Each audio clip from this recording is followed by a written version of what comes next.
Hmm. Kapos sa kapos po talaga. Minsan biyak na nga lang ako kasi yung mga anak ko hindi ko mabilang kahit tinapay nanghihingi sa akin. Hmm. So guys, maraming salamat sa inyo. So for today's video ay syempre pupuntahan natin yung ating interviewin. Pero bago ang lahat ay magpapasalamat muna ako sa ating mga butihing sponsor. Especially kay sponsor natin from the Department of TFT1 once again sa pangunguna ng ating butihing head guardians, Mami Tonet.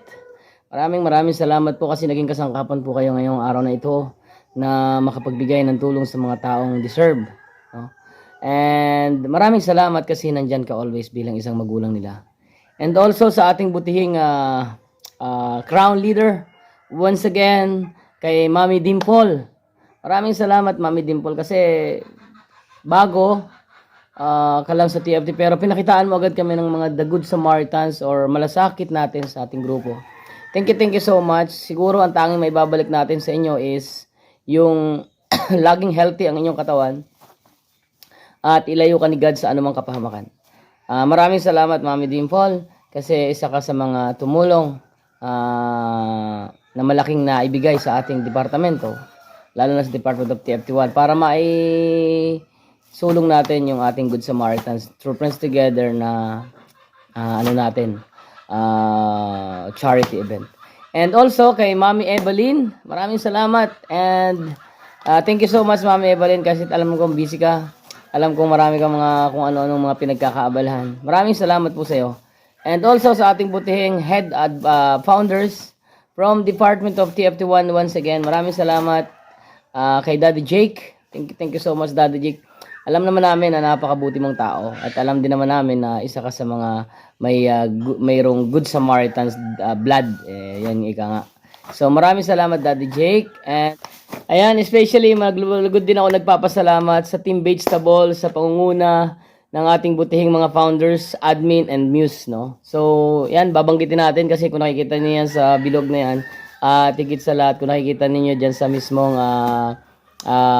screen natin, yan yung vegetable team. So sa pangunguna po ni Founder Jack, thank you so much Founder Jack.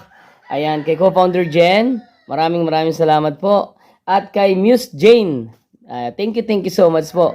And especially kay Founder Crisel, maraming salamat po kasi kayong mga Team Vegetable, nakikita natin yung unite ninyo pagdating sa ganitong mga charity event, pagdating sa mga event, whatsoever. Maraming salamat sa inyo. And especially kay co-founder Grace, maraming salamat po. And kay Founder Aisa, ayan, sa mga butihing na founder po at co-founder, especially Muse and admin na nandito ngayon. Kay Admin Cyrus, maraming salamat po sir. And especially kay co-founder, kay Admin Gabo, maraming salamat po. So nakikita ninyo, sila ay 8 na isang vegetable lang. Andun yung unity na ipinapakita nila. Maraming salamat po sa lahat ng sponsor, lalong-lalo na sa TFT1. Alam kong barya lang sa inyo yan at alam kong yan ay mga extra ninyo, pang cutics, pangbili ng mga pampaayos ng muka. Ginagawa ninyong bawasan yon kasi iniipon nyo para lang sa mga ganitong charity event. So maraming salamat po. Sana pagpalain pa kayo ng may kapal at higit sa lahat, sana mas marami pang tumulad at gumaya sa inyo pagdating sa mga The Good Samaritans and True Friends Together. So yun na guys, tara na, interviewin na natin si ma'am. So ano yung mga trabaho mo? Pwedeng ulit? Labandera lang po. Minsan sa isang beses lang po sa isang linggo. Minsan isang beses isang linggo. Tapos yung asawa mo ay ang trabaho? Ano rin, extra lang. So ilan ang ilan ang anak mo? 3 na po. 3. So nasaan yung 2? Yung 2 po yung sa pagpasok na po. Nasa pagpasok? Opo. Hindi nga po sana papasok kanina. Kasi Bakit? nga po wala pong pangbaon.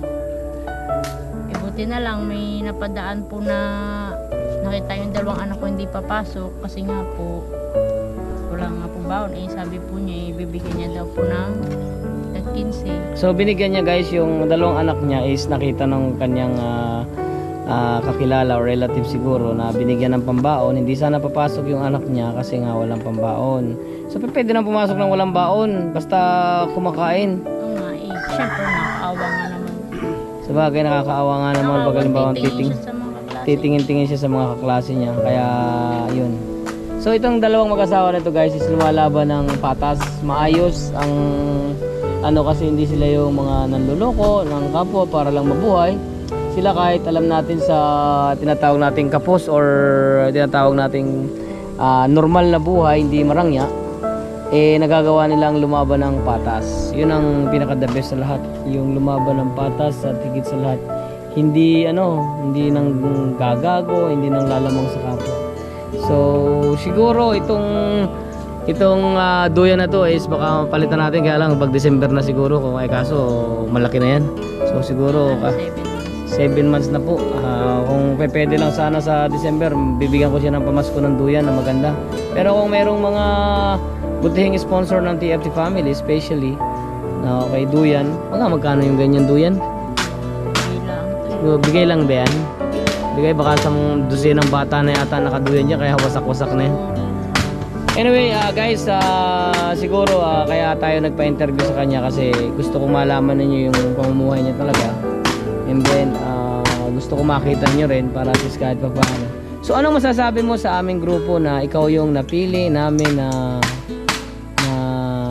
bigyan ng ganitong blessing or Good Samaritans and True Friends together?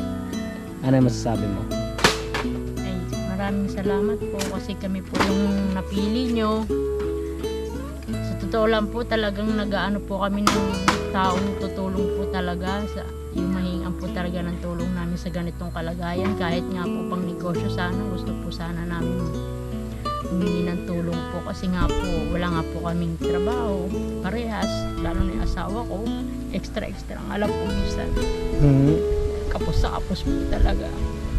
Minsan biyak na nga lang ako kasi yung mga anak ko hindi ko mabilang kahit tinapay nang hihingi sa akin. Basta yung kung sakali na magbigay kami sa iyo ng pang negosyo, halimbawa lang to kasi syempre hindi naman namin hawak kasi yung tinatawag namin sponsor, kasi ang sponsor ng True Friends Together is on the spot lang to. Ito binibigay namin ng kusang loob, walang halong kapalit. Kung sakaling bigyan ka namin ng negosyo, anong negosyo ang pipwede sa'yo? Sari-sari store? hindi siguro kasi ang dami na rin po kasing Ihaw-ihaw, gusto mo yun? hindi, kahit yung mga luto-luto lang po, mga merienda, mga almusal. Yung pang-almusal. So ano yung mga pang-almusal tulad na lang ng kaldero, ganon? Ay mga, yung mga ganun po. Okay. Sige. Siguro baka pag-usapan namin yan kung talagang ano. Tapos anong kailangan nun? Parang sidecar? Kariton? Opo, parang ganun din po. Kasi ang sidecar kasi is medyo expensive. Opo. Medyo mahal kasi yan with sidecar. Yun nga po eh. Tapos, pero wala namang problema yan kasi kung mapapag-usapan namin dahil yun ang di ko alam kung nandito pa ako sa Pasko. Pero paparating namin yan sa aming samahan at higit sa lahat baka sakali ibigyan ka namin ng pamaskong handog sa darating na December o kahit ngayon siguro kapag halimbawa nakita ng mga kasamahan ko ito ipaparating ko ito. Sana kung ano man yung mga bagay-bagay na gusto mong hilingin sa amin, kung may bibigay namin, salamat. Kung hindi naman, salamat din. Kasi ang mahal, ang tatutok talaga namin sa iyo is matulungan mabago yung bahay ninyo.